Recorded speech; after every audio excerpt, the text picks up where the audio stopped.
Continuing education knows that at the end, students want to graduate, and we can help them do that because we take the time to really listen to their needs and we understand all the different options that are available across the campus for them. We don't take a cookie cutter approach. We realize each student comes with their own story. So whether it's a part-time student looking to complete a degree program or someone just looking for online courses, we're there to connect them to the resources of the university.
Okay, I think we're live now. Good morning. I'm Dr. Bill Doe. I'll introduce myself shortly, but I'm the moderator for this session today. I have to make a couple of administrative announcements before we get started. So if you'll bear with me on that. First of all, it's 2 days after the solar eclipse, and today is Wednesday, the 10th of April, in case you're coming from some strange place or something, and it's 9 o'clock in the morning, Mountain Time. So this is panel number 17945. We are being recorded and we are being live streamed, so hence I need to make all these announcements. The title of this panel session today is How Will Emerging Technologies Change What It Means to Be Human? So hopefully that's where you want to be, is that panel. First, I'm going to read a land acknowledgement statement, which we read at all of our events here at CU Boulder. The University of Colorado Boulder, which is Colorado's flagship university, honors and recognizes the many contributions of indigenous peoples in our state. CU Boulder acknowledges that it is located on the traditional territories and ancestral homelands of the Cheyenne, Arapaho, Ute, and many other Native American nations. Their forced removal from these territories has caused devastating and lasting impacts. While the university can never undo or rectify the devastation wrought on indigenous peoples, we commit to improving and enhancing engagement with indigenous peoples and issues locally and globally. We do this in several ways: by recognizing and amplifying the voices of indigenous CU Boulder students, staff, and faculty in their work, educating, conducting research, supporting student success and integrating indigenous knowledge, and consulting, engaging, and working collaboratively with tribal nations to enhance our ability to provide access and culturally sensitive support to recruit, retain, and graduate Native American students in a climate that is both inclusive and respectful. Thank you. I also want to address how we're going to do the question and answer protocol for today. Here's how we're going to do that. We're going to have time at the end, hopefully up to a half hour, to have some lively discussion between your questions and the panel members. We're using a note card system to receive anonymous questions from the audience. So you don't have to put your name on there. At any time in the session, you raise your hand and somebody will come by and give you a note card and a pencil. And then when you're finished writing your question, you raise your hand again and they'll come and pick it up and bring it up to me. And as the moderator, I get a chance to go through the questions. I might combine some questions. I might slightly modify them so we can get some discussion going. We're going to give priority to student questions if we have any students in the audience. And I mentioned that it's being recorded and live stream link. Okay, so let me get started with the panel here. First of all, for myself, I'm with the College of Engineering and Applied Science here at CU Boulder. I'm a member of the Dean's Engineering staff responsible for developing our research program for the college, which has over 350 faculty and $180 million of research annually. And in our college, our faculty and students are performing cutting-edge research in emerging technologies across the spectrum of aerospace sciences, environmental change, robotics, materials, biomedical devices, artificial intelligence, and many more engineering research areas. Many of these are already making tremendous strides to improve society and the human experience, such as new energy-efficient materials, biomedical devices for the physically and mentally disabled, robots for use in disaster recovery. But of course, any technology also poses ethical and moral challenges to our society and the planet. And some of you may be familiar with Bill McKibben, who wrote the book, The End of Nature, and his more recent book, Falter. And he says in that book that technological hubris, despite the many promises technology has, may bring about the end of human nature. So that's the proposition and conundrum that we need to address today with our panelists is what are the positive aspects of technology? How is technology going to improve our society and the human condition overall? So let me introduce the panels alphabetically, not necessarily in order to my right, but you can figure out from the names here who these folks are. The first is Amber Case. Amber is a creator, an innovator, and a nonprofit leader. She's the research director and founder of the CALM Institute in Troy, New York. She establishes partnerships with tech companies to integrate the principles of CALM technology into their product lines to create harmonious human-tech interactions. And she's even got a book called CALM Technology. I have a little bit of a Boston accent, so that's CALM, C-A-L-M. She's a graduate of Lewis and Clark College in sociology and anthropology with an emphasis on entrepreneurship. And she also has worked at the MIT Center for Civic Media. She's worked for many tech and corporate companies, to name a few: Microsoft, Bank of America, Airbnb, Deloitte, Warner Brothers, FedEx. And her areas of expertise are software design and theory, Internet of Things, data governance. And I love the fact that she has a published book called A Dictionary of Cyborg Anthropology. And you can check her out on X, Twitter, anytime. The second panelist is Moses Ma. Moses is a modern Taoist, a designer, an artist, a filmmaker, an entrepreneur, and an information revolutionary. He's a managing partner of Future Lab Ventures in San Francisco, and he describes that as a spunky little venture accelerator in areas of AI, blockchain, mobile applications, and related next-generation technologies. He has a degree in theoretical physics from Caltech. He's consulted with IBM. He's been featured in Time magazine, and he's particularly interested in the impacts of generative artificial intelligence. The third panel member is Elliot Pepper. Elliot's a strategist, a creative writer, an author, a storyteller, and a world traveler. He's an independent consultant and author. He's worked with many Fortune 100 companies. He has a degree from University of California, Santa Barbara. If you've ever been to that campus, it's the nicest campus in the nation. And then he went and got a master's at the University of California, San Diego. He's the author of 11 novels and numerous short stories focusing on the intersection of technology and culture. And his short story, Victory Condition, was actually adapted for a stage play. And you can check him out on his website, elliotpepper.com. Finally, and not least but last, Jake Sally is a producer and a video game designer, has roots in Denver. He is currently the chief operating officer for a company called Jadu, which is a multiplayer augmented reality fighting game. His education, and I love this, is in English from Princeton University, and he also played club soccer. He's worked for Verizon. He works with virtual reality and augmented reality. He's an Emmy Award winner, having done productions for the Super Bowl, Sundance, Cannes Film Festival. He's worked with such famous people and musicians as Lil Nas. Now, I'm going to date myself here if you don't know who all these people are. Lil Nas, Snoop Dogg, and the Transformers.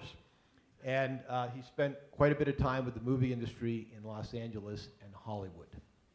So let's have a round of applause for our panelists that are going to speak to us. I'm going to give each of them 5 minutes to make an introduction, add to what I just said, take some perspective on this theme of our panel. And we're going to do this alphabetically. So Amber, you're on. All right. Hello, everyone. Thank you for being here today. It's an honor to be at a conference that's been running for 75 years. When I was asked to be on this panel, I thought there's always this idea of what it means to be human might change at some point, or it's the end of history or the end of humanity. There's all these all or nothing statements that seem to come out, and I have a suspicion that it's really a good way to make sure that people read stuff and look at ads online, and that it's not the story. And I think we live currently in two dominant universes. One is when we look at science fiction and we look at things that are sensationalized and we look at things that strike fear into our hearts existentially.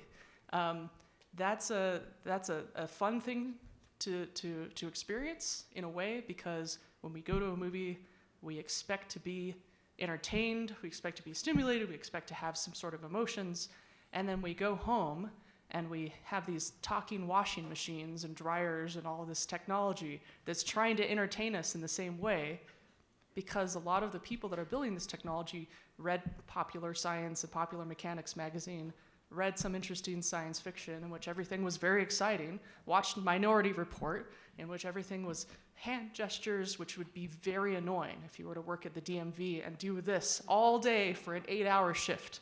For a 30-second shift, that's pretty good. And when you go home, you don't necessarily want your technology to be in your face. You want it to be a pass-through.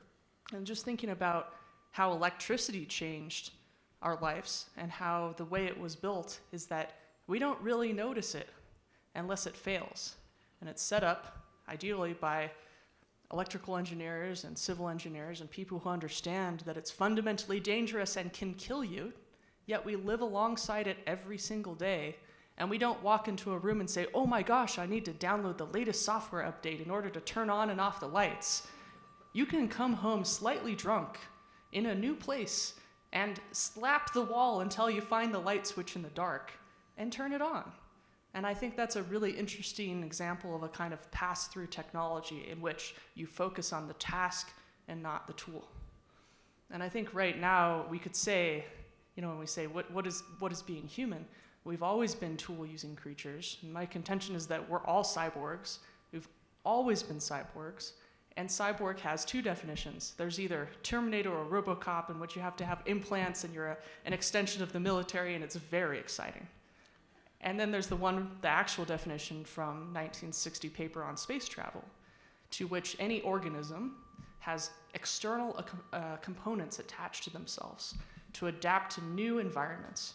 Anybody who puts on a spacesuit, or a pair of roller skates, or some fins to go underwater, or a pair of glasses so that you can see while you drive, is a cyborg. It's just not as exciting of a definition as something that you might read. And so I think the main concerns that I've been seeing is that when we think about, this thing is completely going to take over, it's really about the fear of how humans use each other, the human use of human beings, and how we have historically treated each other through power and governance and all of these analog technologies. And that unlike an analog factory in which we're building something that's very dangerous, like extruding hot steel, and there are checks and balances around that and a mapping of how that works. We have an AI in which we haven't really mapped the boundaries, and it could just be as dangerous as electricity and hot steel in a factory. And yet a lot of the people working on it might not actually be people with experience of electrical engineering, civil engineering, and hot steel extrusion in a plant. And so I think it's this tension that has happened since the Industrial Revolution, or since we started doing centralized farming of what does it mean to be human? Is there separation of human from nature? Is there separation of human from technology? And I think that might be a little bit more of where we're seeing the tension. So. Thank you, that's perfect. Thank you for that introduction. Moses, I think you're next. Hi, everybody. I follow the rules of CWA, which is not to make slides, and don't think about your presentation before you do it. And see what comes up, and if you can surprise yourself. So I did focus on one word, coagunation. It's a term from paleobiology where single-cell organisms become multi-cell organisms about 400 million years ago. And I think that humanity is going through a similar process that I call societal coagunation, where people learn to solve problems. I don't see climate change or pandemics as horrible disasters. I see them as learning opportunities for humanity. So our company, we decided not to be like normal venture capital or venture incubators. And we said, let's look at solving really big problems.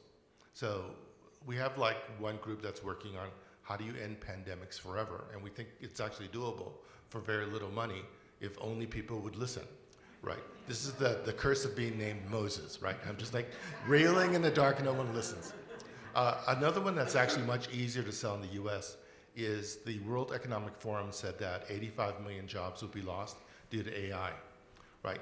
No one's talking about it, but that's 3 times the impact of COVID, right? And it's going to cause a recession if companies act like humans and are stupid and end up doing the corporate equivalent of hoarding toilet paper, which is laying off to catch up. All you have to do is one simple thing: train everybody before you do layoffs. Then you can minimize the number of layoffs. So that's one project we're doing, and we call it Manhattan 2, because instead of creating a critical mass of plutonium, we wanted to create a critical mass of human cognitive endeavor, so that everybody kind of pulls the oars in the same direction, and let's see if we can train 100 million people. Now, what we found is when you try to train 100 million people, it's very difficult, right? So you have to get governments involved, and they tend to love your idea and then suddenly get the vapors when it's time to get funding, right? So, oh my God, we'll do it next, election cycle, right? But we are talking to some really interesting and bright politicians, like the governor's office in California. We're working with Fiona Ma, the state treasurer. And actually in your state, we've begun a conversation with Michael Bennet, who's a really great US senator here. And we're reaching out to 20 innovation ministries in Europe. So it's possible to do stuff like this, but I think the key to remember is this. The story I tell all my consulting clients is that in 1905, Leon Serpellet won the world land speed record and drove 75 miles an hour in a little steam engine car called the Easter egg. And at that time, it was unbelievable, right? He was like a daredevil. But today, how many of you can drive 75 while putting on makeup or drinking coffee, right? The amazing thing is that it didn't take 100 years for us to evolve that. We wake up, when you're born, they put you in driver training, and you're driving 75 miles an hour. You didn't have to evolve this ability. The same thing's going to be true for all this technology. Right now, you look at kids, oh my God, how can they multitask? I believe in 100 years, everyone can multitask a bit, and they can actually come up with ideas as good as Steve Jobs or Elon Musk. It's a natural tendency in human beings once you get driver's training, right? So our first attempt at driver's training will be this thing we call AI Mastermind, where we use AI to teach AI, and we think we can do training for, instead of $1,000 a piece, a person, as low as $100 or $10. So we're going to test this with a large bank to train everyone in the company how to develop AI literacy and proficiency for about $20 per person. So if that actually works, we're going to open source it and give it to the world and try to get as many people to do this. So we're reaching out to countries saying, we'll train every startup in your country for $1 each. And they're going, oh, that's an interesting price, and we don't care about the money, which makes us really difficult to fund through venture capital. because they're going like, wait, you've got a great product here. We can make a lot of money. Who cares about the world? Let's make money. And then we said, no, what we want to do is actually make a difference in the world. So I'm going to ask all of you to come and join us if you're interested in saving the world and saving a couple of million jobs in the US. And just come to the website, manhattan2.team, and you can sign up or just come up afterwards and talk to me. We'd love to work with you. Thanks, Moses. Appreciate it. Very great insights. Elliot, you're next. So when I think about how emerging technology might change what it means to be human, the first thing that comes to mind is my grandmother. And she grew up without cars, without electricity, without planes, certainly without computers, without nuclear power, also without nuclear weapons, without the smallpox vaccine, without a lot of the things that I grew up taking for granted. I have a 1-year-old son, and when I think about the world he's growing up in, he has all of the things I just mentioned. He has mRNA vaccines, he has the internet, he has these new emerging AI technologies. He's growing up in a world that has very different affordances, right? Like technology offers you new choices. It offers you the choice to build nuclear power or nuclear weapons. And when I think about what it means for the people in this room, what it means for me to have those technologies in my life, you know, if you read Machiavelli, not just his famous book, The Prince, but his diaries and letters, you immediately see that in Renaissance Italy, people talked about infectious disease the way we talk about weather, right? So, oh, you're going to Colorado. Oh, did we just lose the mics? Yeah. Emerging technology. Are we back? Yeah. Yeah, okay. You know, if you were to travel, still not, I'm hearing from people in back that we're still not back. Yeah, we just got feedback. A little closer, is this better?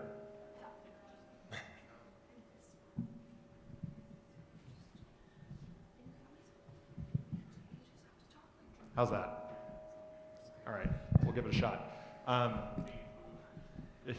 If you were traveling from one city to another, you would try to get intel on what illnesses were there when you know before you went, and people would trade rumors about that. Just like I checked the weather before coming to Boulder for this conference. That's something we just don't really have to do today. I didn't check public health websites before agreeing to come do this talk. Obviously, some of us were doing that a few years ago, but right now it's not as important.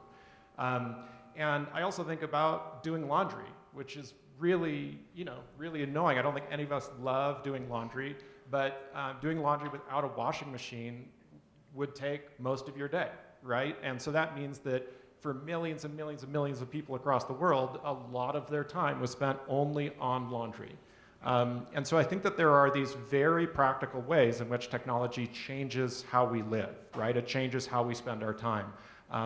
A couple hundred years ago, 98% of the US population worked in farming. Today, that number is less than 2%. We're all spending our time really differently. But I think the flip side of this coin and a useful way to try to figure out how technology is changing our lives is what doesn't change. And I think, Amber, you were alluding to this in your comments. There's a lot that technology hasn't changed. It hasn't changed that we love our children. It hasn't changed the importance that our friendships play in our lives. It hasn't changed the importance of status hierarchies and people wanting power, people wanting wealth. It's sort of funny if you watch like any of the popular Netflix historical dramas, right? Like in many ways, the fact that the setting, like the technology available to the people in those obviously fictionalized worlds, is sort of irrelevant to the story because people aren't paying attention to it. Like all of the drama in the story is around relationships and how people's incentives and desires conflict with each other and how that resolves. And Amber also mentioned that sort of technology, you know technology is successful when it becomes invisible. And I know that last weekend there were, the public utility here cut power for Boulder because they were afraid that the high winds might throw down lines and start a fire, right? That's when you realize how important electricity is. So I think there's that interesting tension where the most successful technologies we think about very little, and the things that we think about haven't changed very much at all. Thanks, Elliot. Great insights. Appreciate it. And again, Jake, you're on. All right, let's do this. So just to double down before I start, because I am an English major, so I'm not coming from a technical background. I'm going to keep this really constrained to my area of expertise, which is the content side of the world, and how technology and content and entertainment kind of all play together and how that can possibly affect the human experience. So I think there's 3 things that technology does really well. One, the ability for people to make higher quality content using technology is skyrocketing.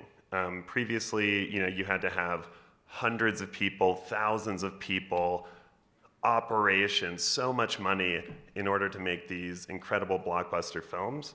And where we're heading now is that a kid in Idaho can have a laptop and make something that looks really, really good. What this means is that the types of stories that are being told are expanding exponentially. And that's really interesting. So let's hold that piece in our head, quality of content. The second thing is that this technology is allowing people to iterate faster. And for content, anyone who's made anything will know the more swings you get at bat, the better off you're gonna be. So instead of being like, hey, I have this idea in my head, I really wanna make it, you kind of make a script and then everyone shows up, millions of dollars have been spent, we're gonna make this thing. You can actually make storyboards, you can actually make previs, and all of these things allow you to iterate through the content itself to get it better and better and better. The whole point of iteration when it comes to content is getting people to dream the same dream. If you can do that, when you show up to make something, if you're like, hey, I want to make a fantasy project, there's a pretty wide range of fantasy. We've got Lord of the Rings to Game of Thrones. That's a very different fantasy. So that allows people to have very, very, very, very, very, very specific content that they make. The quality's getting higher, the specificity's getting better, and most importantly, technology is enabling better distribution. Previously, if I wanted to make a feature film, the only way I could do this is I had to work within a studio system. You have executives that are choosing a couple films every year that are going to be made. You have these theaters that are then choosing, hey, we're going to have these films come out. Original Star Wars, amazing, Goonies, we love it. But the number of films is actually relatively low. Now, if I want to make a film, it's infinite. I can release this in 30 pieces on TikTok. I can release this direct to consumers through a website. You can, of course, still use the traditional studio system, but you also have the ability to stream this now on your device. You don't even have to go to the theater. And there are certain types of films, arguably, that make more sense to watch on your laptop in bed than they do in a theater. That de-risks it for the distributor. So what do we have? We have 3 things. We have the quality of content's getting higher, the number of iterations in making that content, and therefore specificity is getting way better, and the ways you can distribute that content are expanding exponentially. I can be an individual person. I can be a kid at CU Boulder with a little bit of gumption and a laptop and distribute a film or short film or some bastard version that's 70 minutes that makes no sense in any of these different systems. And that can not only exist in the world, but there is a path, however small, to actually being able to make your money back. And so when we think about the human experience, the thing that keeps me up at night all the time is just this idea of the gradient, right? Humans sit on a gradient. This gradient is pretty wide, but our access to that gradient through content has been relatively small for a pretty long time. So the wider the gradient is, the more access to the range of human experience we all have, the better off we are as people, and the more informed we can be as humans with that experience. So I'll keep mine short. I want to get into the questions. That's where it gets really fun. But I think it's just a really helpful thing for us all to keep in mind as we kind of go through this. Thanks to all our panelists on those initial introductions. The good news is we've now got almost 40 minutes for discussion. The bad news is that I haven't gotten any questions from the audience yet. So hopefully someone's going to bring me up some cards, because I can wing it for a while. And I'll do that to get started, but then hopefully we get some questions up here, and we can start to merge those questions. Yes, Moses has an alibi. I could, mention something that refers to that. OpenAI Sora, it can make a minute movie that looks pretty good for probably $100. Pixar pays 1.5 million per minute for their movies. So you're getting something like a 10,000x improvement in ROI. Of course, it's going to take a while to get there, but I think that's going to revolutionize the art of storytelling. So I think the question with that, though, is that the first iteration of the video, or is that final pixel of the video? Because my wife's a screenwriter, for reference. When she writes a script, she probably writes, I don't know, 75 drafts of it. The first 60 are awful. I read them all. And then slowly it starts getting into that good range. So just question back to you, Moses, is like, is that $100 for the version that they're like, yes, I want to distribute that, or is that $100 for this is kind of like my Scratchpad version?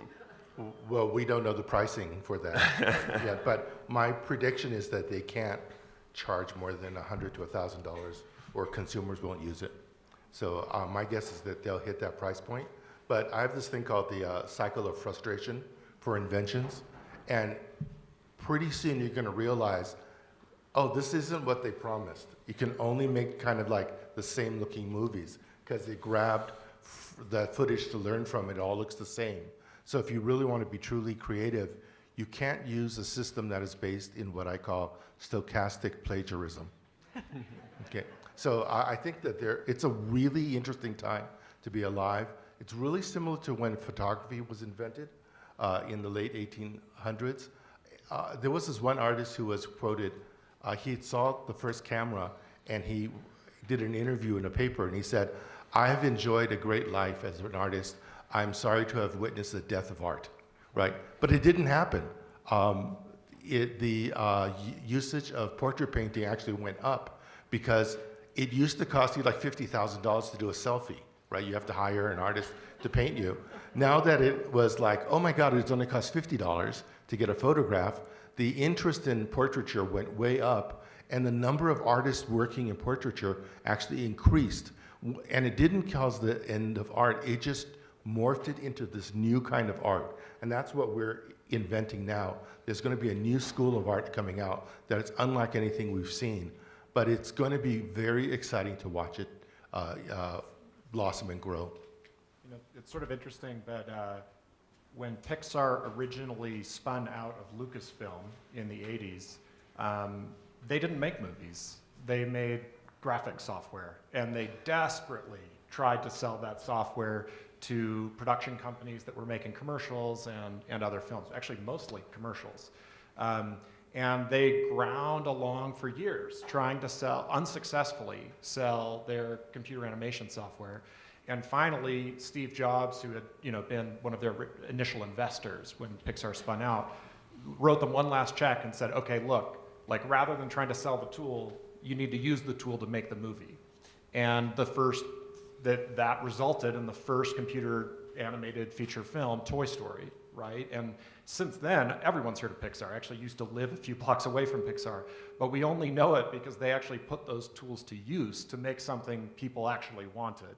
And it's interesting that Steve was the person who pushed them to do that, because that's also really what Apple's known for.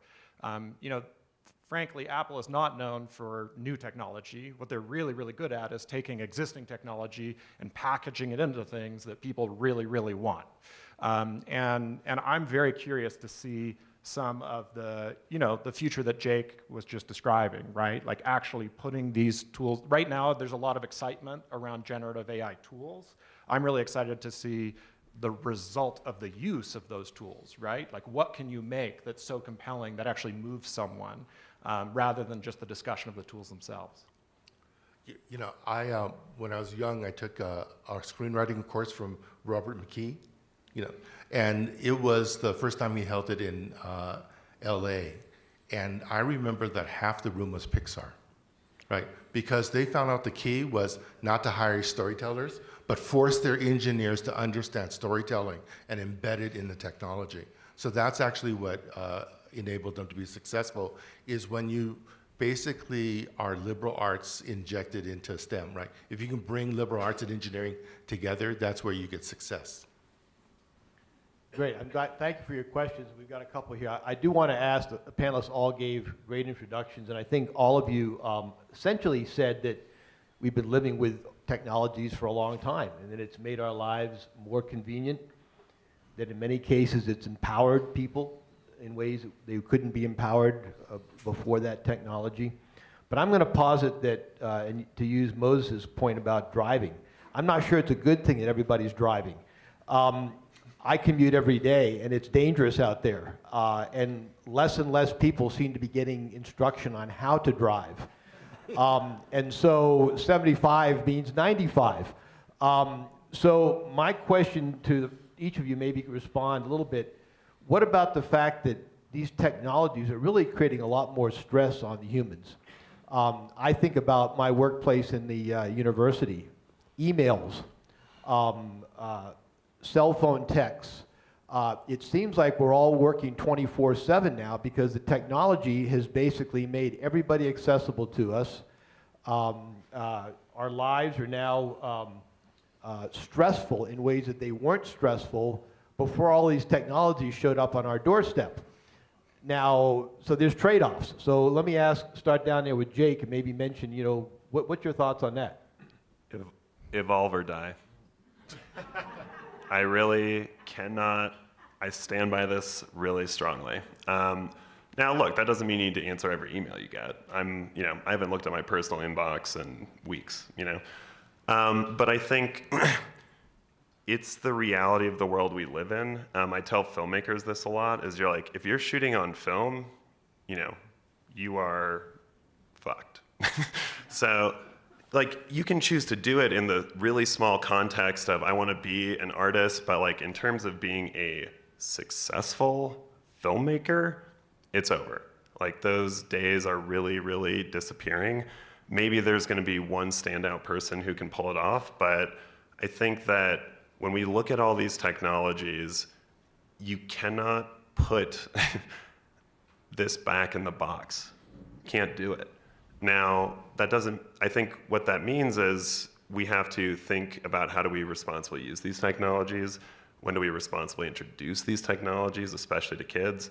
Every single time I meet someone who is a new parent, my first question is, okay, so what's your plan for when it comes to of just what is the age? You don't want to socially stunt your kids' growth if all of the social circles are digital, but at the same time, you don't want them to be at the park sitting on their iPad. I went to the Maldives for my honeymoon recently, and we're in an underwater restaurant. Incredible. Another family walks in, their kids they're old enough to appreciate it. They're 11. They're both on iPads. That rips my heart out. That's terrible. But can't put the genie back in the bottle. You really, I think when we talk about human experience, it is part of the human experience now. So our job is to think about how do we responsibly engage with it, and really what's the reality of that. And I think, we can't be Luddites. I think that's the question, and there are a couple questions from the audience about that. So that was the senior citizen question, which I include myself in, about, basically deal with it. And if you want to, you know, be part of the modern society and modern world, you're going to have to basically figure out which of these, you got to use some of this and figure out how to best learn it and get help if you need to, right? Exactly. Or you have the leverage to be like, I don't care and I don't have to care. You know, Christopher Nolan like doesn't have Twitter. It's fine, you know, because he's hit a threshold as a filmmaker where he doesn't have to care anymore. And that's a great place to be too. So, you know, weirdly, you know, it's like evolve or die, and then you can kind of just do whatever you want. Amber, what are your thoughts on that? One of my favorite people, Lisa Reichelt, calls it continuous partial attention, where it's weird on a phone versus having a landline phone where you might pick up and call somebody for a while and have long thoughts and not have anything really interrupt you. Now you have, I mean, everybody's phone in here probably has 50 unfinished conversations because they're texting. And you're in one time zone, and they're in another social time zone. And so you have this like simultaneous time that brings you this like over proximity of all things, as Freud called it in Civilization and Discontents. And I don't think, when we say modern, I always laugh because I don't think we've ever been modern. I think we're more in a Victorian 2.0 landscape, in which instead of a bunch of cool new mechanical stuff and automatons that were really all the rage, along with, you know, Scheele's green made with arsenic put on walls, we have the same kind of stuff, kind of poisoning our time and our attention. And I was reminded of this story of when the first window shopping came out. There was a fair in France, and you can put a huge plate glass window up. And then, even at night, and your store's not open, you could see the beautiful dresses in the window through the glass. And now everyone can shop just by walking by. You can bring a bit of the inside to the outside world. And so all of these women were buying all of these dresses. And the husbands were saying, this is the problem with the glass window. Please refund my purchase. You know, this is no one's fault. You know, this is your fault. You've made something so exciting, such a cornucopia of excess, you know, such a siren call that no one can resist it. And I see people using TikTok like that, which is just deliberately built to work with your need for really just taking a walk and seeing new stuff. You see dogs and they're like, yeah, I want to walk down the street. Analog version of Twitter, sniff the hydrant, check out how many new posts are there. And that's what we want to do as humans. We want to go outside and we want to have all of this new stuff. And so instead we go and have a very small fraction of that is not nourishing at all, of getting all this new stuff from afar, feeling bad, and then feeling bad again and clicking on it. And then when we feel bad enough, we're more likely to click on an ad, and then the whole process starts again. And so we can't say, let's regulate the algorithms because some new app will come out and you know, everybody will say, well, I'm going to use this anyway and hack my phone to use it. But I think the boundary maintenance has to start with us. We have to wake up in the morning, all of us, and say, do I want to have my own thoughts? Or do I want to be inundated by the thoughts of others that have been specifically packaged in a way to make me distracted from what I really want to do? And it's often like when you take a road trip, that first 1 or 2 hours, you're still thinking about, did I leave on the stove? And what about that bill that I haven't paid? And I had this argument with this person over text, and I didn't use enough emojis, so I don't know if they understood whether I was joking or not. And do they really hate me or not? But they didn't respond in 5 minutes, and so I don't know. And then there's that period of time where you just get out in that boundary and say, oh, I remember the things I really wanted to do with my life. Oh, I remember the really important stuff. And guess what? You don't respond to a thing for a week. If it's really important, someone will send that message to you. And so I think there's just these little tiny cuts that are happening on the sense of self and the sense of community.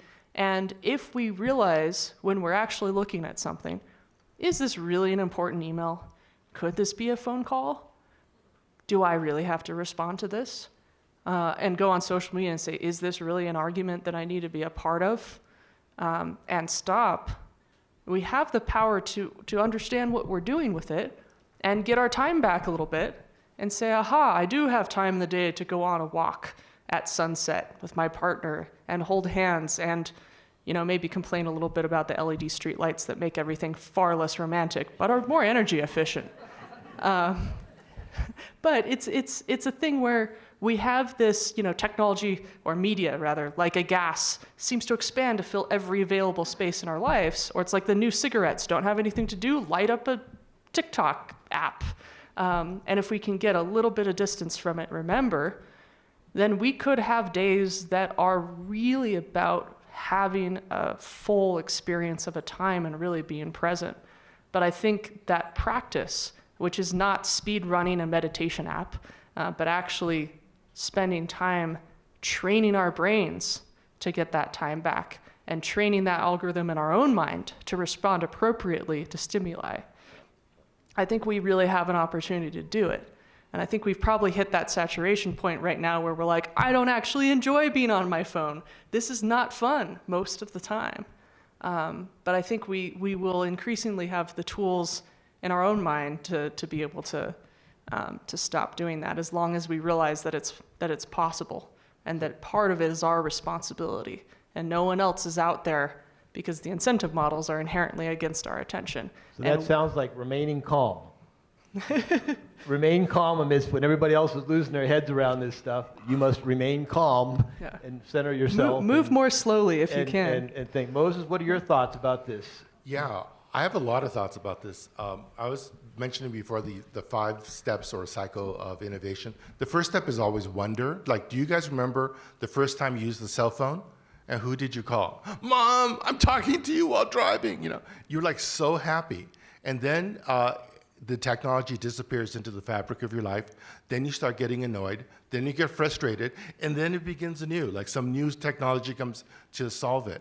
And I think that what we as humans need to do is achieve what the Buddhists call mudita, or appreciative joy, like learning how to stay in that state of wonder longer and just enjoying that, and then enjoying who you're talking to. And realize that we don't need to complain so much, all right? And I think if we do that, then the mindset shift will make it easier for us to balance our lives out. I believe that human beings are moving in that direction, and we'll see if we get there. Elliot? So computers came as a sort of a really big surprise to economists, American economists.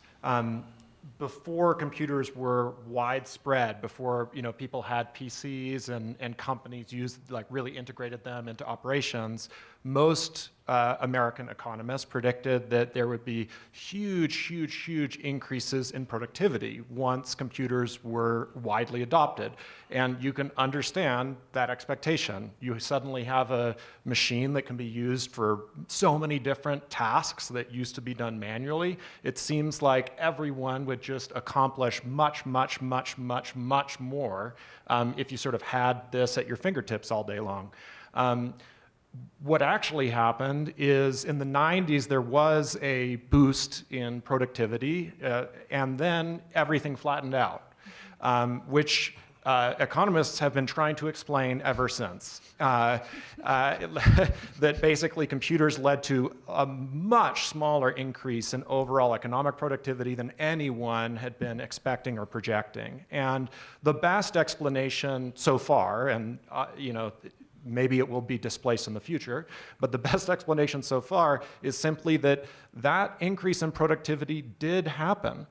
That computers, if you're an accountant and you no longer have to do your calculations with a pencil, it's a hell of a lot better to have an Excel spreadsheet, right?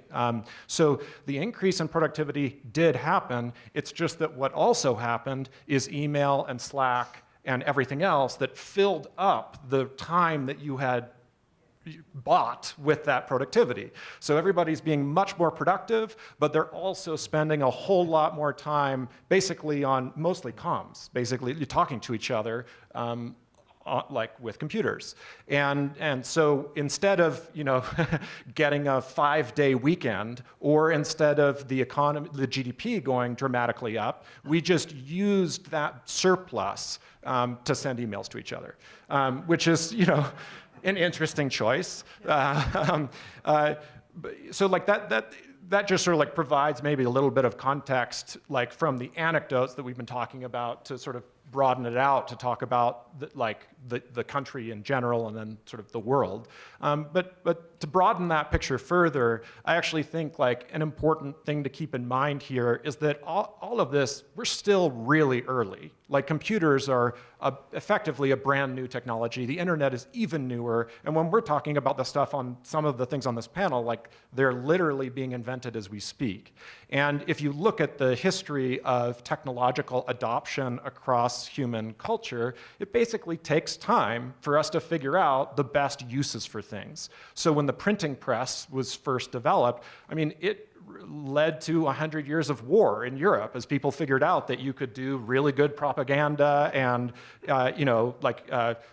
basically religious avocation, like with the printing press. And it took a long time, multiple generations, for humans to figure out, okay, like the printing press is really useful for some things, we have to be careful with these other things, and you modulate it. It's sort of like the joke that Fox News did to our parents' generation what they said video games would do to us, right? So, like when I think about my parents and their friends, they would, because television was new for them, I grew up with television being a thing, and I was very used to assuming that what I saw on television wasn't real or had been, really massaged. Right? Whereas they took it more seriously than me. And I'm sure that I am in exactly the same position right now, right? There are places that I look in the world where I make assumptions that someone who's 19 doesn't, right? And so I sort of think that while we might be spending a lot of time sort of like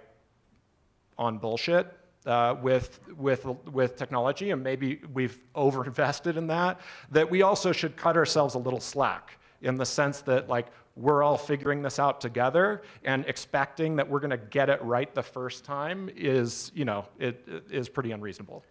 That's a great segue. I'm going to work back down the line here because a number of the questions, and one of you mentioned TikTok, and this is not a political question, but we've mentioned about, okay, each individual needs to regulate themselves around this stuff. But what about government? Should government be regulating some of this stuff? And specifically the AI question about whether there's a role for government in trying to regulate. Do we just let this stuff go unbounded? I mean, we have regulation on TV, we have regulation on a lot of technology, electricity, a lot of things are regulated. Should some of these new technologies, particularly AI, be regulated? So I'm starting. Yeah. So I think that government just plays an obvious and fundamental role in society, and I think that one of the how do I phrase this? I went to college and graduate school for international affairs, so we were studying, I was studying treaties and basically government policy the whole time, and I remember when I was younger being very, very frustrated because regulators were so slow to respond to new technology. And that's not even talking about a current, TikTok or whatever. This is the technologies when I was in college. It just felt like whenever you're on a frontier, government felt so far behind. And I remember feeling so frustrated by that because it always felt like the folks in both researchers and people in the private sector were thinking about all of these big ideas and that would require new laws, and that lawmakers were just way, way out of step with that and trying to catch up. And over time, I've sort of realized that I think that the slowness of regulators is as often a feature as a bug. That you have these sort of spiky frontiers where people are experimenting with new things, and a lot of those experiments are going to go wrong. Some of those experiments are going to go right, and no one knows which is which, right? No one knows which is which. And the danger of enacting new policy too early is that enacting the right policy means you have to make a correct prediction, right? If you're enacting policy meant to affect the future. And, I write science fiction novels for a living. no one can predict the future. Like the more you look at any forecast that any of the smartest experts do, you realize that they don't know more than anyone else. They know a lot about the world, but they don't know anything about what's going to change the world next. And so I think that over time, I've sort of come to believe that, yeah, that actually being slow is part of what makes government an effective player in society, that you want to have enough of a playground that people can figure out what works, and once it's working, you figure out how to regulate it. Nice. Moses? Yeah, I think that government's a lot less effective because it really can't do a lot of stuff. Like, for example, it would be good to create a law that says AI can't kill people. But if you tell that to the defense industry, they're going to disagree, right? Because they're already building Skynet in Afghanistan. I think it's really hard to control things, but maybe we could all agree on something like, let's just make sure AI doesn't annoy people, right? Like, don't put it into traffic monitors so that you're monitored 24/7 and ticketed, and optimize the amount of money we can extract from citizens. I think that those kinds of things would be good to address first. I see AI annoying people a lot in the future, and that's maybe where government and futurists could get together and kind of set some rules. With that, I yield my time, Senator. Thank you very much. So I think it's really interesting how, again, if you are building a house and you need to put electricity in it, there's a set of permits that you need to get, and you need to go through electrical inspection to make sure that the whole thing doesn't combust on you randomly. When you're building a physical product, you might go through underwriters' laboratories to test your product so that it doesn't explode like a hoverboard on an airplane. Those were faked underwriter laboratory certification stickers that got put on those hoverboards to say, well, it's just a sticker, right? Let's just throw it on here and then it'll pass inspection. But if you're a programmer and you are making things that increasingly have to do with life, for instance, petnet.io, a startup that said, don't need to worry about feeding or watering your pet ever again, because we have a system where you can set a program, it will go to our remote server, and then it will feed and water your pet at the appropriate time so that you can leave on your trip to Europe and not worry about your cat. Now, there were analog systems before that were based on power and had backup batteries, and understood that if there was an issue, there'd be this backup system, there'd be a little kibble chopper to make sure the thing didn't get stuck in the hopper, because they were more likely to be built by engineers, where you go through school and you get an engineering degree and there's an idea of redundancy and resiliency and backups, just like when you make an escalator and when it breaks, it turns into stairs. Petnet.io said, don't worry about this. And because people had used the analog version, they said, well, this is great. It's new technology. It must be fantastic. The remote server that held the scheduling codes for feeding the animals went down. They did not do much of anything until people went on Twitter and said, my pets aren't getting fed. I'm somewhere else. What's wrong? And they said, oh, sorry, there's been a remote server issue. We don't know when it'll get back up. I think one of the outages was like 3 days. So people were like calling their neighbors, trying to get them to go back in the house. Now, in the terms of service, if you were to read them, which people don't, it said, you agree that you do not hold petnet.io responsible for the care and feeding or the wellness or life or death of your animal. We are not responsible. Yet on the box, our website, it said, don't worry about it. When I always use them as an example, they've since gone out of business. But I said, if you were to do this with actual engineering principles, the first thing you would do would say, what catastrophic things could happen? How do you make the failure graceful? How do you make it so that when the power goes out, you have a system? And if it's really bad, maybe you partner with something like Petco, and you allow someone into smart lock on your door and they feed your pets, and you sign there's just so many things you could do as a backup plan. And then you could say, hey, we are making this thing that could kill your animal. So we're gonna engineer it like an engineer would. Now, the thing that confuses me is I can, as a 14-year-old, go on Stack Overflow, download some Xcode, make an iPhone app. And maybe there's no regulations for it, you know, if that happens. And so it's very confusing that suddenly software engineering got separated from engineering, got separated from civil engineering, mechanical engineering, all these things, and got suddenly into this very abstract system. And now we say, well, let's put ethics into it. Let's have ethics of this and that. It's like, these things were put into the idea of how you got trained as an engineer, which would take 4 years, not 6 months.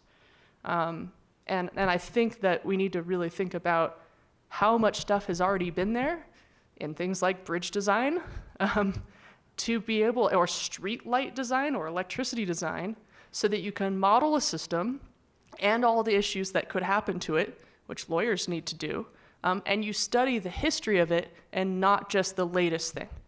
And so if you're a lawyer, you read tons and tons of legal history. If ideally, if you're a doctor, you read lots and lots of history. You have so much that you have to go through, because on both cases, you're dealing with life and you're dealing with money and you're dealing with ethics. And suddenly, in one part of the world in which decisions are made for others, where design is governance, there's absolutely no requirement that anybody studies any history because, oh, well, learning about COBOL is boring? Really? It runs so much of the airline system. It was made to be fault-tolerant code.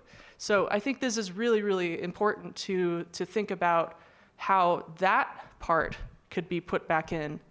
And yeah, I think that government being slow, like what you said, is great. That it can be reactive, because it's not its responsibility to be. But I do think that we could learn from what's already been there and has been stable for many years. Jake, let me ask Jake about regulating the gaming industry. Is there current regulation? What is it like, and should there be more or less? Yeah, I mean, look, the government's woefully unequipped to regulate novel technology. Like, it's laughable to watch Congress ask questions about old social media, much less the idea of blockchain or AI. So is it equipped to do it? Should it do it? Yes. Is it equipped to do it? Not even remotely. It's laughable. It's seriously laughable. So I think the question is, like, how can the government upskill, get trained so that they can actually be equipped to do that? In the gaming space, that is largely, it's like gambling mechanics, and how pressure gets put on kids to buy things maybe if they don't actually want to. So like, hey, there's a limited sale, there's only like 5 of these items left. 5 of these items left, it's pixels. There's infinite items left. There's none of that is at play here. So I think weirdly the government's done a better job of that in terms of there's a lot more regulation that's taking place in terms of number of hours, what can and can't be done. But look, if the government moves slow, the person who suffers is consumers. Like, we've seen this with everything on the blockchain NFT side of things, is like, who gets wrecked? Consumers get wrecked. So it's a tricky one. I don't know if there's a right. I mean, the right answer is the government just needs to, like, it's not, sometimes it's rocket science, but a lot of the times it's not. Like, again, English major, pretty up to speed on what's going on the blockchain NFT side of things from just watching some YouTube videos and going into some Discord servers. That's not crazy. And yet the government takes much slower steps. So I think the balance is to figure out is like, what is the worst case scenario? And, I'm usually in the move fast and break things, evolve or die category. But I think from a macro perspective, that can have real world consequences, and that is problematic. So the government needs to get their shit together. Moses, you had an alibi on that. Yeah, the subject of pets, I just want to add that one of the products I've never had time or money to build was I wanted to make a dog collar that translates what a dog's thinking or wanting into English. Like, I'm really lonely. If you get a text from your dog that says, I'm really lonely, it increases the happiness of your life. So I think rather than evolve or die and let's make money, I think people should start making products that bring greater happiness, peace, and joy in the world. I like the dog thing. I have a red-boned coonhound, and she requires a lot of attention. And the best parts of my day are when I'm out with her walking. Yeah. And Yeah, the back channel to the dog is actually kind of useful, right? If they say I'm lonely, you could just talk to them. Yeah. You know, so. I do all the time. May I weigh in on that really quickly, because this is near and dear to my heart. I follow weirdos on Instagram a lot, and this speech pathologist showed up on my feed, with like 1 follower. And she was like, okay, I have a kid, the kid's about 2 or 3, and I have this dog, which is a smart blue heeler Australian cattle dog. They're super sharp. The dog and the human are very similarly cognitive. So she said, how about instead of me learning the dog language, the dog can learn my language? And she put down 4 buttons, which was like, eat and play and whatever. And the dog started learning the buttons. So she puts it on Instagram. Now the dog, and you could follow this, is called Hunger for Words. Her last name is Hunger, Christina Hunger. Now the dog has about 30 words and can make rudimentary sentences and jokes. So the dog, the water spills on the floor, and the dog goes, look, water inside, and very slowly. The little tiny breeds will speak really, really quickly, by the way. But the smarter breeds take a lot longer to figure out what they want to say. And so now this is spread all over the place, and now people put buttons with cats. And so you thought, with the dogs, it's, where do you want to play, the beach or the park? Or the vacuum is going, and then the dog says, stop, bad, like hate you, or like, where is this person? And then you can Skype in the dog's friend, or you can start to reason with the dog. You can say, we're coming back later, everything's okay. And the dog will say, and you can get something. But with the cats, one of the videos, the cat just said, mad. And the adult said, why are you mad? Can you use your words? And the cat said, no. Do you have enough words? No. Can you show me where the problem is? The cat walks over, and the other cat in the house is in the sunny spot. So the adult says, do I need to make a button for the other cat's name? And the cat goes, yes. So it makes and then the cats are just mad about each other, about territory. So it was really fun to be able to see that. And then when you take away the buttons for the dog can't speak anymore and is super frustrated, just barks. And so there's this amazing thing, talking about this gradient and expanding this gradient, that human-animal aspect with these little buttons that say human words is so much fun to watch, because the dogs get to learn it in their own weird way, and the humans get to record the voices for the buttons. And so all the buttons sound really weird, and they evolve together. You all are given permission to go to that website and check it out if you want to and spend your time looking at that. We need to close up here, so I'm going to give each person 1 minute. Elliot, I'm going to make sure he answers this one question from the audience as part of your final remarks. But I want each of you just to say, one thing that you want the audience to know about, and this could be self-promotion, by the way, a book, a website, someplace they should go after this to find out more about you and what you're doing. So, Elliot, why don't you start with that? Sure. So yeah, someone asked a question, if I could only read one of your books, which one would you start with? So I had a book come out last fall called Foundry, and it's a spy thriller about semiconductor manufacturing. So the reason I wrote it is that if you all think about the phones that are in your pockets right now, I always think of my phone as basically like a window into the internet, right? Like you can look through it, and my focus is always on what I find inside rather than on the phone itself, on the hardware. And I went down an internet rabbit hole about basically how the chips in cutting-edge phones are made. And it's just astonishing. I mean, it's like if you think the Manhattan Project, if you watched Oppenheimer and think the Manhattan Project was impressive, like the science and engineering behind cutting-edge chips today is astonishing. Like at one point in the manufacturing process, they for the chip that is powering that phone in your hand, they use EOV lithography machines, which are basically, it's a machine the size of a room. They take a drop of molten tin, drop it into a vacuum chamber, hit it with 2 lasers that vaporize the tin to create a wavelength of light that only exists naturally in space, because the atmosphere would block it if it was here on Earth. And the reason they have to do that is that you use mirrors to bounce that light onto a reticle and then use it to draw the individual circuit onto a silicon wafer. And the reason why they have to do that complicated process to do it is that we currently now draw circuits that are smaller than the natural wavelength of light on Earth. So if you imagine if you were trying to use any naturally occurring light on Earth, it would be like trying to use a huge Sharpie to do a line sketch of a portrait, right? So that's why they have to go through this process. And you have to do it 50,000 times a second with perfect accuracy, right? That's how the chip in your phone was made. And I just found that to be so astonishing. And then, as you sort of, like you pull on anything in the universe and the whole thing unravels, right? So, once you go down that rabbit hole, you realize that all the real world espionage that's going on in these supply chains, most cutting edge chips are fabbed in Taiwan, which has these obviously huge political implications. So it was just too much fun to learn about. And whenever I get that sucked into something, I have to write a book about it. And that's how Foundry came to be. Thank you. Moses? Yeah, I already gave you the website. I'll add why I called it Manhattan 2. A couple of my professors worked on the Manhattan Project, and it was very beautiful to hear stories about it. Like Richard Feynman talked about playing the bongo drums in the desert.